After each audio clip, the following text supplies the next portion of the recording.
Just Imagine, a podcast series by Imagine Theatre. Hello again and welcome to episode 105 of Imagine Theatre's podcast series, and this time we meet another panto veteran, the comedian, actor, television presenter and panto legend Joe Pasquale. For more information, go to their website at www.imaginetheatre.co.uk. So far in this series we've spoken to stars of the pantomime stage, various creative team members and many more. We've looked at specific titles, explored all of the elements that make a panto work, and we've celebrated panto successes at 3 consecutive UK Pantomime Award ceremonies. In the last episode, we had the latest in our occasional series looking at the popular panto title, Snow White. If you missed it, you can still check it out along with all of the other previous episodes. And of course, don't forget to subscribe to the series so that you don't miss any future episodes. So, in this episode, I've been joined by a comedian, an actor who's done everything from hosting game shows to sell-out tours, won I'm a Celebrity and went dancing on ice. He is, of course, the panto legend, Joe Pasquale. How are you? Oh, very good, thanks, Martin. How are you, love? I'm very good. You had one of the earliest photo shoots of the season yesterday, didn't you, with Kev Johns? Yeah, considering it's only March, it is quite early to start talking about panto. But, you know, in actual fact, as people in the business know, but if you're not in the business, panto starts as soon as the last one finishes. You know, that's when they start preparing for the next year. So how did it go? Yeah, well, basically it does what it says on the tin. I had my picture taken, love. Yeah, it was very good. Was it the first time you'd met Kev? No, I knew Kev from about 35 years ago. I did some of my early pantos in Swansea at the Grand 35 years ago with, I was on with Rod Hull and Emu. And that was the first time I did Swansea. But first, I did 3 years on the trot there. And I knew Kev in those days, and he was called Clown Kev in those days. And he was doing a radio show as well. Was it nice to meet up again, and how does it feel going back to Swansea? Yeah, there was a pub opposite which I stayed at every time I was there called the Singleton, which sadly is gone now. It's a proper minging old pub, but I loved it staying there. I don't drink, I'm not a drinker, but it's just great to go in and see the atmosphere of the place and go upstairs. And the thing is, because you're surrounded by people in panto all the time, and so to go back to your digs, wherever it is, on your own, you sit there on your own and go, oh God, I just... After the come down of the 2 shows, you thought, well, what do I do? Put the telly on. So it was nice to go into a place that had a lot of life. Sadly, it's a block of flats now, though, so I've got to find somewhere else to stay. Tell us a bit about you as a kid and where this performer came from, because I don't think there were any other performers in your family, were there? No, well, in actual fact, my dad, I couldn't say he was a performer. He actually he entered a talent show in the 50s on the radio called Carol Levish Discoveries, which is a bit like New Faces, Opportunity Knocks of its day.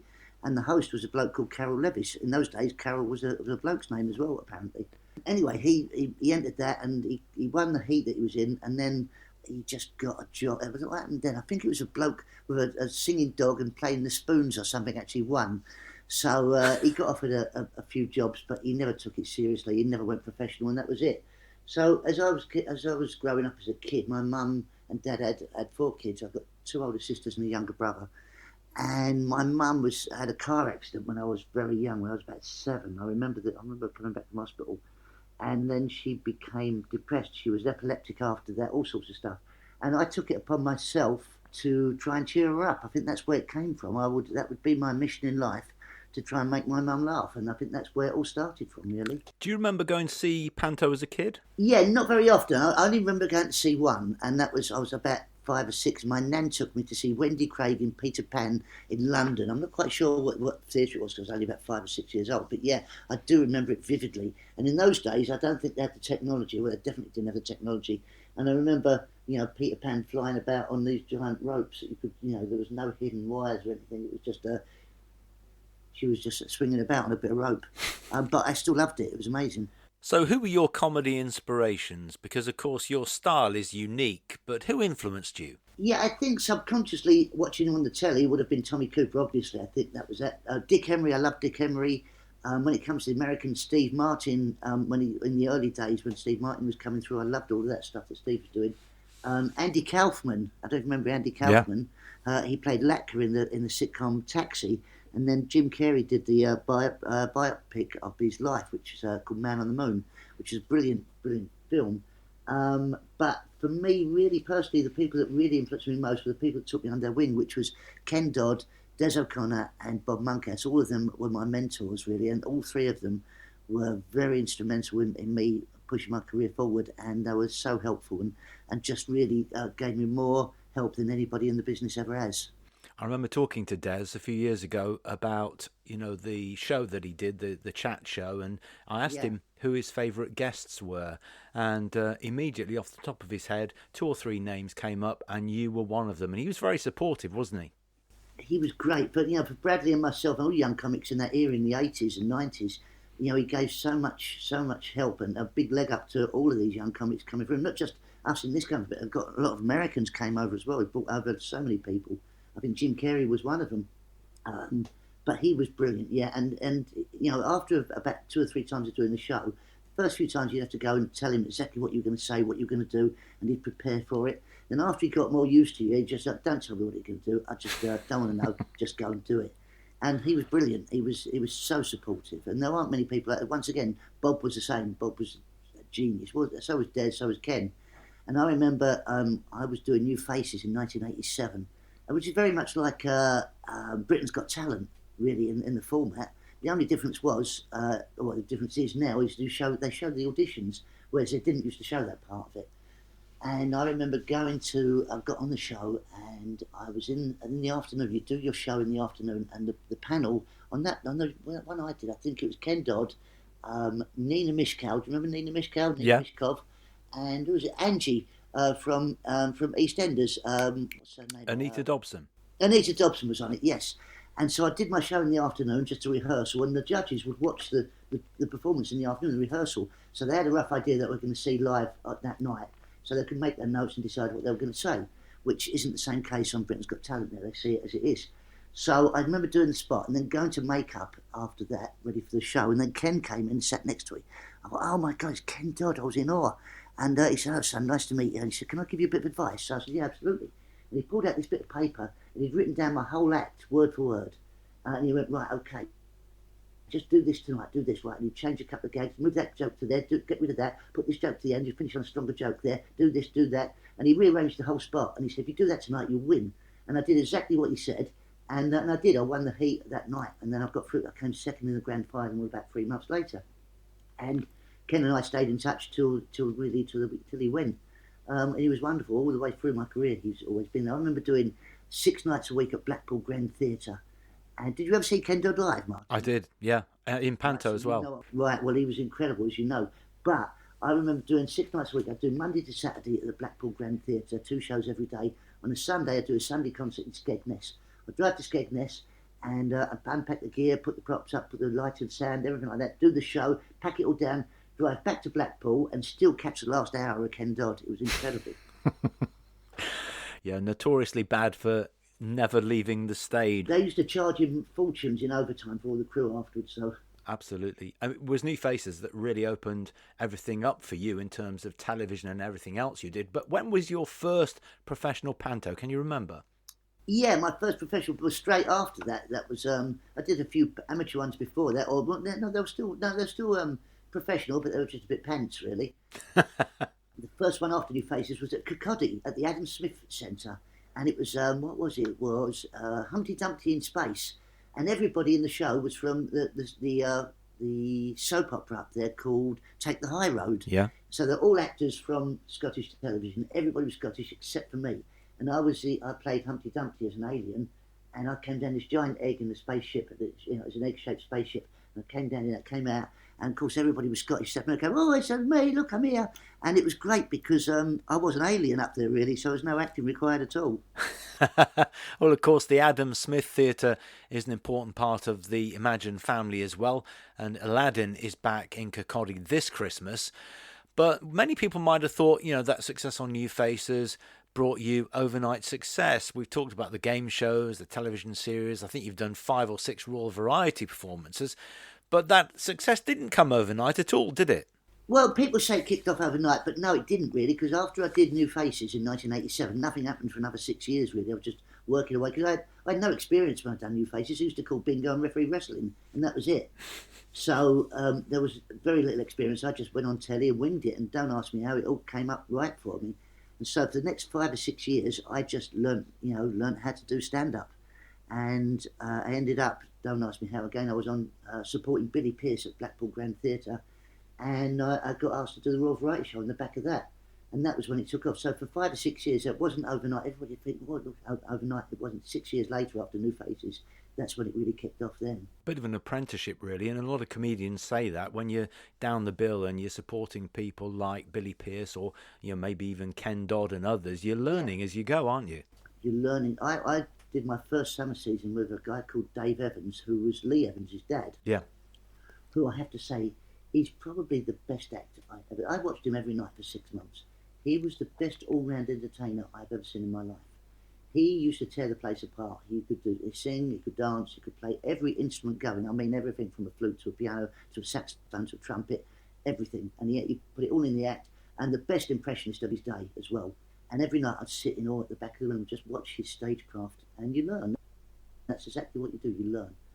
And then you soak it up. I was like a sponge in those days. Yeah, and of course Dave Evans' style was very different to that of his son Lee, but they both also had some success in acting, and that's something that you did, crossing over, if you like, to that sort of area of the entertainment business. Now, I think the first play that you ever did was The Nerd, wasn't it? It was written by a bloke called Larry Shue, who sadly died in a light aircraft accident not long after he wrote it. And it was the first thing that Mr. Bean, Rowan Atkinson. Rowan Atkinson did in the West End. One of the first things he did. He built the character of it, and then when it went on tour, I took over the role from Rowan Atkinson, and that was where the birth of Mr. Bean came from. That character came.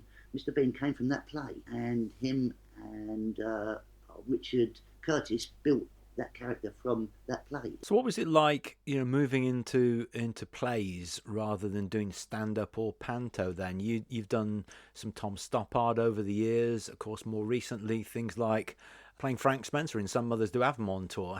How was that for the first time, stepping into a totally different area? Yeah, well the first time it was quite scary. It was scary every time in actual fact because it's not like stand-up. Obviously, you've got a script, you've got 6, 10, 8, how many other actors on stage with you, and you have to find the discipline to be able to deliver that show the same thing every night because you've got other actors relying on that for their cues. So just that alone, is having that discipline was quite hard for me at first, and then you learn it. Once again, I had no training, no background in theatre at all, on drama, so I was always learning on the hoof, which is what I still do now. I think you never stop learning.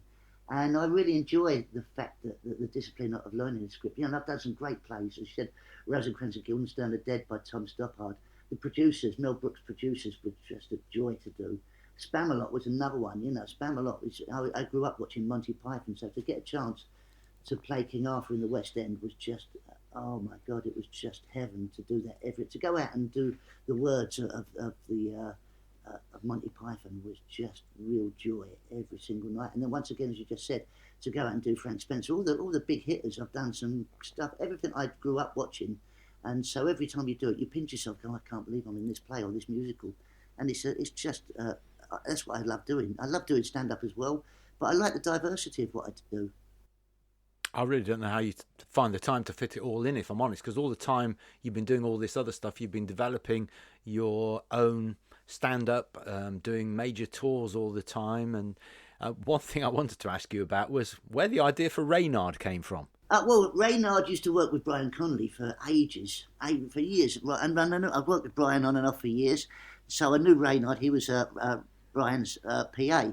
And then Brian went into the West End to do Jolson, and he just Ray didn't want to hang about in the West End. There wasn't a lot for him to do. So I was gigging in South End, and Ray turned up just to watch the show. How are you, Ray? So he's still with Brian? He went, no, I've left him now. So he didn't pull out. He went, no, it's just not a lot to do when he's in the West End. So I said, well, I'm on my own there. Do you want to come do a job with me? He went, yeah. And that a couple of days' job that he spent with me turned into 20 years. And he was always a bit of a performer, Ray. He didn't want to take all the limelight, but he liked going on the stage. I mean, 5 minutes of fame, he loved it. And in fairness to him, he was great at it as well. And so I would just get him involved. And he's a great ideas man as well. So I just get him involved in it. What I was doing, come and do 5 minutes tonight. I would literally wing it though. We had no idea what we were going to do. But our main mission was to make each other laugh. And that was it. It just developed from that. And he only ever did 10 minutes a night with me. And that was enough for him. But I just loved working with Ray. And sadly for me, he got married. And his wife didn't want him on the road in his pants anymore. so he had to get a proper job. He's now head of stage at Wolverhampton Grand. So I speak to him all the time, and I see him quite frequently when I'm up that way. So yeah, I'm pleased that he's made a life for himself without me. Isn't that incredible, though, that, you know, you could be just put together and immediately have that fabulous chemistry, that, you know, the way that you bounced off each other on stage, and that interplay was just so funny. Yeah, it was just because we made each other laugh, and that was it. That's always the basis of it.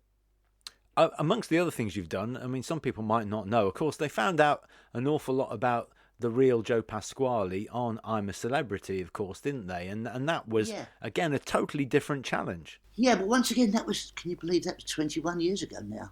People go, how long ago? If you ask anybody how long ago you was on, about 5 years ago. No, 21 years ago. And for me, being honest, it was great. I loved it, but it was just 3 weeks out of my life, and people still talk about it as we are now. 21 years later, people go, oh, I'm Celebrity, won that.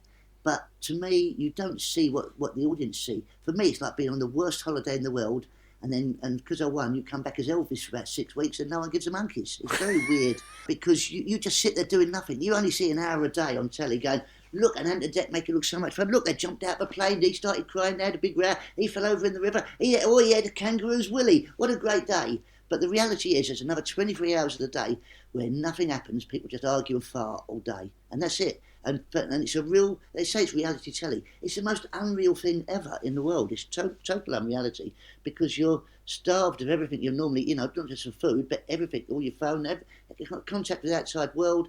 You don't even know the time. All the crew that are walking around with cameras, they don't speak to you. It's like you don't exist to them.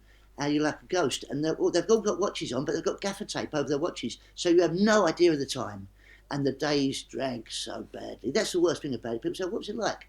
And to be honest, it's boring. That's the utter reality of that show. To do is very boring. But for the first time, it was you not as a performer, wasn't it? And I mean, I don't know whether did you forget the cameras are there, or are you literally aware of it 24/7? No, I'm aware of it 24/7. But I think as a comic, you're aware of everything. You pick up on everything. You try and find the comedy in everything. In everyday life, I'll always try and find the humour in whatever is going on. Even the most serious thing that's going on, I would sort of try and find the humour in it to get me through the day. And that applied to that as well, because you got these people that are wandering about with cameras, and they're looking at you, filming everything you're doing. And there's also these hides. They've got these plaster of Paris, whatever, fiberglass hides, giant rocks that look totally unnatural, and they've got a little window in it with a camera there. And they're, around the campsite, around everybody's bunks. And you've got all these people. You know these people are in there. I think a lot of people do forget they're in there. A lot of people on the show, because a lot of people are full of themselves. I like to think I'm not. I like to think I'm very normal. What I do is a job. It's a job that I love, but it's just a job still, and I can leave it at home. So and my son said before I went out there, he said, Dad, all you got to do is just be yourself, and it'll be fine. Just don't lose your temper, don't fart, and don't swear. You'll be fine. And that was it. And I'm very placid. I'm very calm anyway. I'm non-confrontational. All my life I've always been that way. So I knew that was I'm never going to lose my temper. If I do, it's like Noddy with an headache anyway. I'm quite flatulent, so I held that in as much as I could. Well, people don't want to sit there watching this, having their tea, me farting in their face, going, that's not nice. And I don't swear a lot, really. So I just had to be myself, and that was exactly what I did. But you can see these, blokes behind the cameras. You see, there's a big lens in your face, and someone's in there, because sometimes they'll start coughing or sneezing. I remember one bloke, one of the cameramen did fart. He'd be a little big ripper out, he went like that. And he didn't say no. I went, are you going to say pardon? Because you could hear him through the fiberglass wall. And he went, yeah, sorry about that, pardon me. And he went, well, how can you forget these people are there? It was obviously sound advice from Joe Jr., because he went on to win it as well. And what about dancing on ice? Was that a fun experience? Yeah. I'm not sure if I could call it fun. I did enjoy it, but not because it was fun. I enjoyed it because it's a challenge. Yeah. I like a challenge, Martin. And I'd never been on ice skates in my life. I couldn't, I literally was like Bambi. So I just couldn't do it at all. And then by the end of the training, I was up, I was doing it, I was going backwards, I was lifting my partner up. I lasted 6 weeks in the first series, which was great. So I'd expected I'd last 5 minutes on this, but it was great. And then I went on tour with Torval and Dean with the show, which was that was a great experience. Working to 20 and 30,000 people in these great big arenas was wonderful. I really enjoyed that. Well, it's absolutely true. You like a challenge, because the other thing that most people might not know is that you had a very, very severe fear of flying, but you conquered it, didn't you? Not just conquered it, you've got a flying licence now. Yeah, pilot's license. Yeah, after doing I'm Celebrity, but before I went out there, I read a book called Feel the Fear and Do It Anyway by a woman called Susan Jeffers, who's sadly no longer here. But it's a wonderful book. It teaches you to expand your fear circle, basically. And once you've broken that, your fear circle gets bigger and bigger and bigger, or smaller and smaller and smaller, whichever way you want to look at it. But you're out your comfort zone. It teaches you to push through your comfort zone every single time, and then you become fearless at the end of it. Well, you never become fearless. You just become fearless of that thing. So after reading that, and then I had to jump out of the plane, do a parachute jump in I'm Celeb, and then I had to hang out of a helicopter, unfurling flags down a rope at 1,000 feet over the sea. And I thought, well, if I can, I was scared of flying generally. I thought, well, if I can jump out of planes and hang out of helicopters, I'm going to push it even further. So I've got flying lessons. I thought, well, I'll see how I do one lesson, see how I do on it. And I loved it. The first one I loved. So I took it up, and within 6 months I got my pilot's licence. And the problem is, though, nobody will come with me. People won't sit on the same settee as me, let them go on the plane. But I love it, and it's one of my joys of my life again, is flying planes. Something I didn't know, I found out recently, was that, you've written stuff as well, like the Rent-A-Ghost show that toured, you wrote. Yeah. Again, how do you find the time for all this? Well, you just make time. I think I'm very aware of my own mortality, really, Martin. So every day I get up, okay, what's today going to be? I don't just sit there doing Netflix. I try and think of something to do today, something positive. Once it comes from that book, Feel the Fear and Do It Anyway. So during COVID, I found myself being useful in that to myself. I wrote a couple of books then. I started writing horror books. I did a degree with the Open University on geoscience.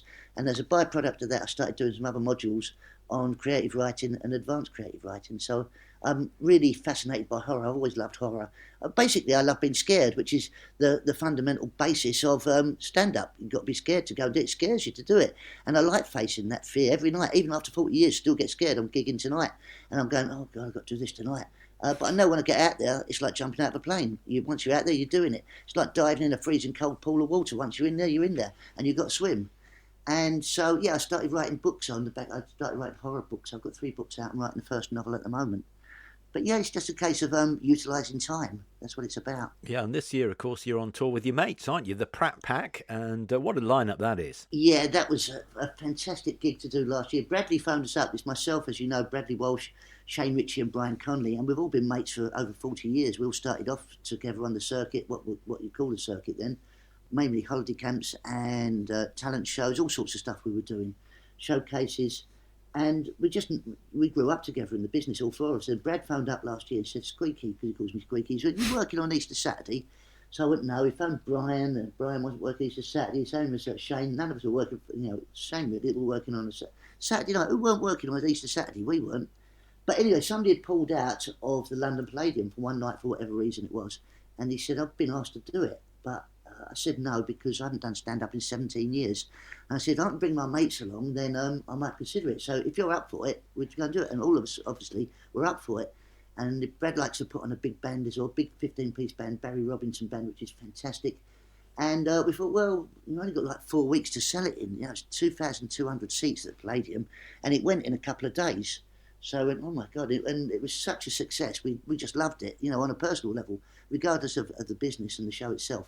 On a personal level, it was just magic. It's a magic. And all we did, once again, was made each other laugh. And then we had a chance to do another gig in September last year. We opened a show for Howard Panter, opened a new theatre called Fareham Live last September. And on the back of that took off again. And Brad said, well, do you fancy doing a tour? So, yeah. And it works out that Shane gets 4 weeks holiday a year from EastEnders. So he's taken his whole month off in one go to be able to do the tour. So we put it on sale a little while ago, and the whole show sold out in a day. Every single show went out. It was like Oasis. It was amazing. So it's like Oasis for divs.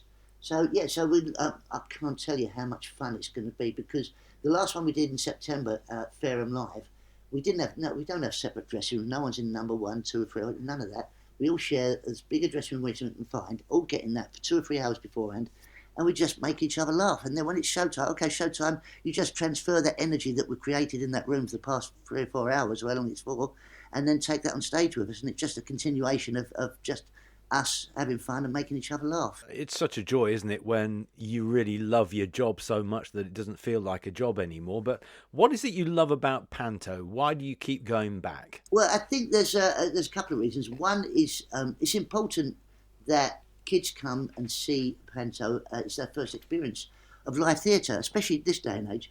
Kids are so involved with mobile phones and iPads and God knows what else, a screen in front of them, and they don't go outside as much, they don't play as much, they don't express themselves the same way that I used to as a kid. And so to have a kid go to a theatre at 5, 6, 7, 8 years old for the first time and be able to express themselves, be able to shout at a performer and have the performer shout back at them and interact with them on the same level and be involved in the show, regardless of how much you rehearse a panto, it doesn't work till you get the next member of the audience, the next member of the cast. And the audience is the member of that cast because they join in. They're involved as much as we are. And it's a tennis match. You give it to them, they give it back to you. The energy is transferred from them back to us, back to them, back to us. You can never let the ball drop. And if you can get a kid to enjoy that experience for the first time at a young age, then that's a theatre goer all their life. And it gets them be able to express them. Sometimes it annoys me a little bit that sometimes you get school shows in, and sometimes you get, you might have 1,000 kids in, all under 7, and you can see the teachers at the end of each row, and sometimes they're saying to the kids, shh, keep quiet. And you go, no, don't tell them to keep quiet. Let them shout. Let them be part of it. They're as integral to this as I am. So let them express themselves. And it annoys me when some teachers get them to keep quiet. And no, let them be who they are. And that's what's important about a panto to me. Also, on another level, it's great that it's a family thing. Every generation comes to it. They get a whole family. Sometimes it's the only time they get together for, that they experience that every year. Sometimes they go on the same show, same day every year. And if you can bring that family together just through that couple of hours, and this is really important, is it gives everybody, including me, including their cast, it gives everybody freedom of concern. For those 2 hours that show is on, you are completely immersed in doing it. It's like riding a motorbike, it's like flying a plane. The only thing you can think about when you're doing that show is that show. The only thing that you want the audience to think about when they're watching that show is that show, because everybody's full of concerns about everything in life. We're bombarded every day of our life now by newspapers, the internet and everything, of all the stuff that's going on in the world. And if you can give freedom of concern, then we've done our job, and that's why I go back to it every year. It's clear you enjoy it. I saw you at the Birmingham Hippodrome in Peter Pan with Leslie Grantham, and I think the two of you, the banter and the stuff, that it was a bit like you and Reynard in many ways. Yeah. I'm sure you're going off script a little bit, but the audience are involved and they loved it. Oh yeah, I did go. I still do go off script. I was taught by Rod Hull many years, about 35 years ago. He said the part of the principal comic, the main thing, your job, is to create mayhem and also control it. You have to know when to start it, and you also have to know when to pull it back and get back into this plot line, into the narrative of the story. And that's what's important. I have to create, every time I go on, I create the mayhem. That's, he's back on, what's going to happen? And they don't know what's going to happen, and neither do the cast. And that's what I really enjoy about panto as well, is the freedom. And also because I direct, so I don't have anyone to answer to other than me, which is great. I love that. Keeps it fresh as well, of course, when you're doing sometimes 3 shows a day. Yeah, well, that's once again, is what's important, is people pay money, they pay a decent amount of money. They have to pay a lot of money for shows nowadays. And so they deserve the same show at the end of a run as they see at the beginning of the run. Some people, we might have done it 70 times, but on the last show, it might be the last show to us. This is the first time for somebody to see that show. It's the only time they're going to see it. So they deserve exactly the same show that everybody sees at the beginning of the run as well, because they only see it once. And how do you feel about the traditions of panto being carried on, handing on the torch, if you like, so that people like, Ken Dodd and others handed on some of those traditions to you? Are you keen to see them passed on in the future? Absolutely. I'm trying to create a workshop for up-and-coming comics for panto, because people think it's just a piece of cake. You just go out there, do that, and it's not that. There's an art to it. There's a skill to panto. I'm not blowing my own trumpet, but there's an art to getting rid of your inhibitions. That's it. A lot of actors they've never done panto. First time they come in it, they don't realise that the interaction that you get with the audience is part of it. And sometimes they don't like being shouted at by the audience, and it puts them off with their lines and all that sort of stuff. And it is a skill to know when to. It's like riding a wave. You create the wave, and you have to ride the wave as well. And every show is completely different. Every scene is different, and you have to work the crowd. You listen to them. How are they responding to this? If they're not responding to that, you have to up the ante. If they are responding to that too much, you have to bring it back a bit. You have to listen. That's what you have to do. Not just the other actors on stage. You listen to the audience, and you cut your cloth accordingly. Every show is completely different, and I think that does need to be passed on down the line. Otherwise, people just come in and make a mess of it. Of course, in terms of passing on the torch, I said, you're an actor, you're a comedian, you're an all-round performer, but you're also a proud dad, you must be. How does it feel to watch your son on Hollyoaks and see his career take off? Yeah, Joe's done. I have to say, not just Joe. I've got 5 kids. The other 4 aren't in the business, and I'm just as proud of them as well for what they're doing. But yeah, Joe's been pantoing for about 15 years as well now, and he's done the past 5 years at Norwich, and he's going back again this year. And what's great about Joe, he doesn't use my name. He uses his own name. When he first started off in the business, he changed his name. And he works completely. In the early days, it was like a carbon copy of me. And then as he's got older, he's developed his own style, his own personality. And it's great to watch him panto because I learned from him there as well. Well, listen, we're all excited about you joining the Imagine family for the first time this Christmas. Make sure you go and see Joe in Aladdin at the Swansea Grand with Kev Johns this Christmas. Joe, thank you so much for talking to us. Martin, thanks for your time, love. I really enjoyed it. And that's it for now. Once again, thank you for your support for the first 100 or so episodes of this podcast series.